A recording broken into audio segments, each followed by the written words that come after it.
Welcome back, ladies and gentlemen. Today we'll be talking about El Nino winter weather outlook. And as of right now, the Dub Weather Channel has actually released their outlook, and their outlook calls as follows. It calls for anywhere from Southern California to New Mexico to Texas, and from Texas to Florida, all the way going up about the East Coast below average temperatures. Now, what does this mean? Because of a strong El Nino, normally quotes, normally the northern tier of the country remains cold, remains warm, including Canada, although we've been seeing the exact opposite of that, where Canada's been getting a lot of snow in the west, and in the eastern parts of Canada, the snow will begin to build over the next few days. They will pick up anywhere between 3 to 5 inches to probably 3 feet of snow. And what that's going to do is probably enhance the transpolar connection between Siberia and Canada into the northeast. And most likely that will happen this year. Now, the January outlook has a cooler than average from the Midwest to the Northeast, down into Florida and Texas, into the southern tier of the country pretty much continues. Of course, the GFS and European model have not come into an agreement that a Greenland block is scheduled to happen later on, late during the winter season of February into March when it becomes more prominent. And it becomes there for, and it just sits there for a long time and it does not move. So that's pretty much an agreement about that. There's gonna be a late Greenland block February into March. And those are the months that have been red flagged this year for the Northeast, besides January and December, which you might have like a few wind remixes in here and there, but it's not gonna be anything big, you know. So February pretty much entails a ridge in the west, a strong ridge in the west, and a strong trout or Greenland block in the east, with enhanced coastal snowstorms. Because this year they're predicting an above average amount of coastal snowstorms. However, we're not sure how much truth there is to that. But during El Nino year, apparently that happens to be true. El Nino tends to turn more coastal storms up the east coast. And this year seems to be enough ample cold air, as given little hints by Old Man Winter ever since the beginning of October, that he will be making an appearance this year regardless of an El Nino or not. The El Nino is progressing farther out into the western central Pacific as predicted by the GFS model and somewhat by the European model. As of right now, it has strengthened to 3.1 degrees Celsius. However, we're not sure, for some reason, every El Nino year detailed a blocking pattern somewhere in, details a blocking pattern or a strong to weak Greenland block in the eastern parts of the country for some reason when El Nino pops up. And I guess that's just a way of the planet pretty much creating a defense mechanism against an El Nino from making the whole entire planet warm. The UK can also expect a snowy winter this year, and I'm looking towards the coastal northeast regions to look for a very wet and stormy winter this year. However, there is no telling that's either going to be from rain or snow or wet snow because we don't know as of yet. But what can I tell you for sure is that there probably is going to be a cold winter because you already felt it a couple of times, and we're pretty much going to be in the 40, we're from the low 50s to a few days we're going to be in the high 50s and one probably 60-degree weather day, which is starting on Thanksgiving Day. After that, we're probably going to start going turning the temperatures into a downtrend, and we're going to start getting more of those winter-like pattern storms to actually make a pop-up and appearance into the northeast coast. And eventually, don't be surprised if you hear that the northeast pick up probably like 12 inches from one storm because it is bound to happen. It seems to be the actual trend we're heading towards. Now, for the month of March, it seems like the cold weather trend will still continue, with most of the country being cold.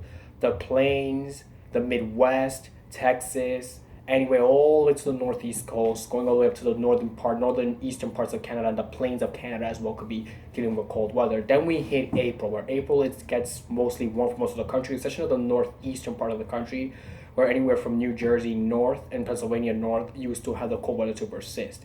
And then as that happens, the La Nina will begin to weaken by that month, and it will start heading to a neutral phase as we head into May into June, and then once we get into July, and it goes to start heading into a weak La Nina phase, and then the Nina phase will pick up pretty quickly and rapidly and become a strong La Nina. However, the last La Nina I remember was pretty cold in the Northeast as well, so I'm not sure how exactly and how cold. According to what I said, in La Nina is actually more like based on possibilities and variations in the amount of cold air that there is into the country. So the more cold air there is during a La Nina, the less chance you actually see a lot of above average snow, though, because you're technically pushing the subtropical jet stream. The jet stream is actually there to provide moisture to the northern jet stream further out of the United States. So we're not sure that's going to happen this year, but usually details a dip in the jet stream over the eastern and west, from the Midwestern to the northern plains, the eastern parts of the country.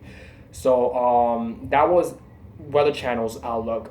NOAA's outlook has actually recently changed from a warmer than average entire northern part of the country to more of a plains to Pacific Northwest above average temperatures, and anywhere from Maine to northern New York and Vermont having the greater than 32% chance of seeing warmer than average temperatures. Anywhere south of that is giving an equal chance of seeing between cold and warm weather temperatures. And however, there's irony to that because you're pretty much telling me that the northern branch is going to cross right through the middle of the country, you know, and you're going to have colder temperatures in the south. You're going to have moderately cold temperature in the north, but you're going to have the subtropical jet stream in the northern tier of the country into Canada going over there, the Pacific branch, which is not possible. They can actually combine, but if they combine, they will never, you cannot get warm air to completely displace cold air from the northern part of the country and flip him and just put him in the south. No, in order for the south to get rain or snow, is just what's happening right now. That northern branch has to dip south. If it does not dip south, you will not get rain. You will get the rain, but you won't get the snow. So correction to that, you will get the rain, you just won't get the snow, you won't get the ice, and it's pretty much a testament of what's going on right now in the west. That the actual northern jets are actually dipping and combining with the subtropical jets to bring in that abundance of moisture. So you need that northern jets to come down. So that's pretty much wishful thinking that you get snow without the northern branch. That doesn't work that way. You need them to come down and work together to actually get the snow. If you don't get that, copulation to actually happen, they will not produce pretty much of anything, if not very little, in the form of precipitation. So this year is expected they will actually combine together and actually produce pretty much amazing results, even for the Northeast in terms of snow. So, and the reason why this changed about NOAA is because NOAA's been accused for saying that the Northeast will be having a warm winter every single year, and the Weather Channel's head chief actually challenged this by saying that it is completely bogus. And I was thinking it's bogus too, because there's no way, regardless of a strong El Nino, you're going to have warmer than average conditions after what happened last year in the Northeast. There's just no way. I don't care how strong El Nino is, I don't care how long you've been living in the West, that does not work that way. It just doesn't. Everything is different now. You have more of a humans play a part now in the weather, and a lot of things have changed ever since. You have the blob, you have the NAO, you have the AO that's present. And usually these things are not present, but they are this year, which is going to change the entire ball game. So thank you very much for watching this winter weather outlook, and stay safe. And remember, if you're new to my channel, subscribe and leave a like, and also comment. Refrain from the bad words. You need to tell me something that I may have said wrong, just something like, dude, just say excuse me, but this and that, and I'll look into it, and I'll create another video bringing it back and correcting some mistakes I made, because everybody's prone to mistakes. It's not just me, okay? So thank you. So make sure you just leave a like, comment, and of course, you can find me on Twitter, you can find me on Google, you can find me on Google Plus. So thank you very much and have a safe day. I'll be bringing in more weather information towards you probably next week. So thank you very much, and stay safe and enjoy your Thanksgiving week.